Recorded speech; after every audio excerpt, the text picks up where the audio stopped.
ନମସ୍କାର, ଆସନ୍ତୁ ଆଜି ଜାଣିବା ରାବଣ ମୃତ୍ୟୁ ପୂର୍ବରୁ ରାମଙ୍କୁ କହିଥିବା ଗୁରୁତ୍ୱପୂର୍ଣ୍ଣ କଥାଗୁଡ଼ିକ। ନମ୍ବର 1, ଶୁଭ କାର୍ଯ୍ୟ ବିଳମ୍ବ କରିବା ଉଚିତ ନୁହେଁ। ଅର୍ଥ, ଶୁଭ କାର୍ଯ୍ୟକୁ ସମୟ ଆସିବା ବୋଲି ଭାବି ବିଳମ୍ବ କଲେ ତାହା କେବେ ହେବ ନାହିଁ।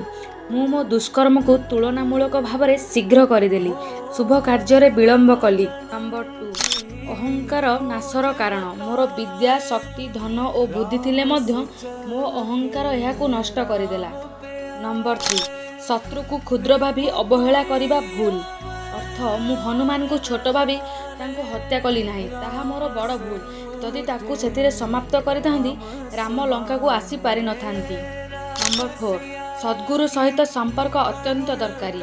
ମୋ ପାଖରେ ଶିବଙ୍କ ଜ୍ଞାନ ଥିଲା, କିନ୍ତୁ ସଦ୍ଗୁରୁଙ୍କ ଶିଷ୍ୟ ଭାବରେ ମୁଁ କଦାଚିତ୍ ଆଚରଣ କଲି ନାହିଁ, ଏହା ମୋ ଦୁର୍ଭାଗ୍ୟ। ନମ୍ବର 5, ଧୃତି ଓ ଅଭିମାନ ଦୁହିଁ ନାଶକାରୀ। ମୁଁ ଯଦି ମୋ ଅଭିମାନକୁ ଛାଡ଼ି